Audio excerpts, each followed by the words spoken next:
Kung magtatanggal ka ng isang month o buwan sa kalendar, alin ang tatanggalin mo? Go. January. Una mong naiisip kapag sinabing nagbabaga. Apoy. Nakalagay ito sa kahon kapag binili mo. Singseng. Ilang taon ka pag sinabing gurang ka na? 75. Saan karaniwang nakasabit ang tarpaulin ng mga kandidato? Gate. Let's go! Kung magtatanggal ka ng isang buwan sa kalendaryo, anong month kaya? January. January. Ba't January naisip mo? Hindi naman kasi pwedeng September birthday ko birth month ko yun. So, January na lang po. So parang after the Christmas holiday siguro. Parang, nandyan ba ang January? Meron din. Una mo naisip pag sinabing nagbabaga, siyempre, apoy. Survey? There you go. Nakalagay ito sa kahon pag binili mo, sing-sing. Sabi ng survey? Hop. Ilang taon ka pag sinabihan kang gurang ka na? 75. Survey says? Wala. Saan karaniwan nakisabit ang tarpaulin ng kandidato? Sa gate. Survey? Yeah, 65. Okay, start there. Okay, start. Let's welcome back, Lord. Hi, Doc. Ito na si Lord. Thank you, Lord. Let's do it, Lord.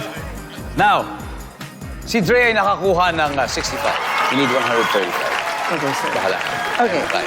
Yes, sir. Okay? So at this point, makikita na po ng mga manonood ang sagot ni Dre. Give me 25 seconds on the clock. Kung magtatanggal ka ng isang buwan or month sa calendar, alin ang tatanggalin mo? Go. August. Una mong naiisip kapag sinabing nagbabaga. Nagbabagang apoy. Bukod sa apoy, nagbabagang, Luha. nakalagay ito sa kahon kapag binili mo. Sapatos. Ilang taon ka na pag sinabihan kang gurang ka na? 48. Saan karaniwang nakasabit ang tarpaulin ng mga kandidato? Sa pader. Let's go! Lord, 135. That's all we need. Kung magtatanggal ka ng isang buwan sa calendar, sabi mo August. Bakit August? Kasi mabagyo yung Agosto. Tapos magulo yung bakasyon. So, nagugulan yung mga tao pag August. Ghost month. Ghost month din. Ghost month. Nandiyan ba ang August? Yan. Ang top answer ay February. February, kasi Tsaka dahil kulang maiksi. kulang. Tsaka dahil maiksi. Maiksi. Oh. Una mong naisip pag sinabing nagbabaga, luha. Nagbabagang luha. Yes, yes. Pili ko yan, pili ko yan. Survey says, Please. apoy, that's the top answer. Nakalagay ito sa kahon pag binili mo, sabi mo'y sapatos. Ang sabi ng survey. Top answer. Pwede. Ilang taon ka pag sinabing gurang ka na? 48. Edad mo pala yun. Sabi nila eh. Ang sabi ng survey sa 48 ay, ang top answer ay 40. Sabi ng mga bata sinurvey.